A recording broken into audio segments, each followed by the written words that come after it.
Bonjour et bienvenue à Coaching de gestion en action.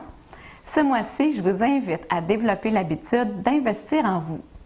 À chaque année, nous dépensons de bonnes sommes d'argent en biens et services, mais lesquels sont vraiment investis dans notre évolution? Quelle part de votre budget allouez-vous annuellement à votre développement professionnel et personnel? Il y a différentes façons de devenir une meilleure personne, un meilleur gestionnaire, un meilleur leader. Et une bonne façon, c'est d'investir dans la formation continue.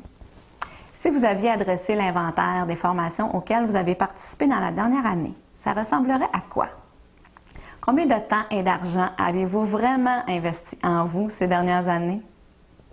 Il y a différentes formes d'apprentissage selon nos préférences et intérêts. Certains vont préférer la formation de groupe, d'autres vont préférer l'apprentissage par les livres. Vous êtes de plus en plus nombreux d'ailleurs à investir dans des livres audio. Et plusieurs vont maintenant participer à des téléconférences sur le web ou via le téléphone. Et vous êtes de plus en plus nombreux à embaucher un coach. Les auteurs du livre « Découvrez vos points forts dans la vie et au travail », Marcus Buckingham et Donald Clifton, ont découvert à travers des années d'études que nos forces et talents naturels n'ont pas de limite. Nous pouvons les développer et les maximiser sans fin. Alors, dans un premier temps, je vous invite à faire la liste de ce que vous considérez vos points forts et talents naturels et de vérifier lesquels vous aimeriez amener plus loin cette année et maîtriser davantage. Dans un deuxième temps, sachez que vos faiblesses ne se transformeront jamais en force, mais de vous donner des moyens et des outils de les améliorer vont vous permettre de mieux les gérer. Les défis quotidiens et les situations à répétition qui vous créent de l'inconfort, qui vous irritent ou font sortir le pire de vous, sont de bonnes sources pour identifier où est-ce que vous devez évoluer et développer de nouveaux muscles. Ces événements ont leur raison d'être. C'est un message clair, une invitation à cibler ce que l'on doit changer et passer à l'action. Donc, je vous invite à faire aussi la liste de ce que vous croyez être vos limites et vos points faibles et soyez honnête avec vous.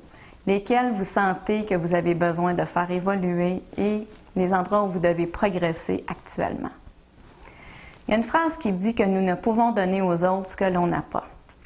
J'ajouterais, nous ne pouvons demander aux autres ce que nous ne leur donnons pas.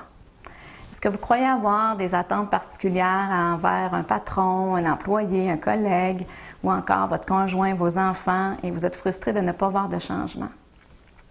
Un excellent début, c'est de commencer avec vous-même. Engagez-vous à adopter les comportements et attitudes que vous désirez voir les autres mettre en pratique. Les gens qui réussissent sont des gens qui investissent en eux. Investir en soi est un choix responsable et rentable. Prenez donc la décision aujourd'hui d'investir une part de vos revenus annuels dans votre développement et vous serez surpris des retombées et des bénéfices que vous récolterez à court et long terme. Donc, en ce mois de l'amour, je vous invite à d'abord investir en vous-même pour que vous puissiez être ensuite capable de donner facilement aux autres. C'est la loi de action-réaction. On récolte ce que l'on sème.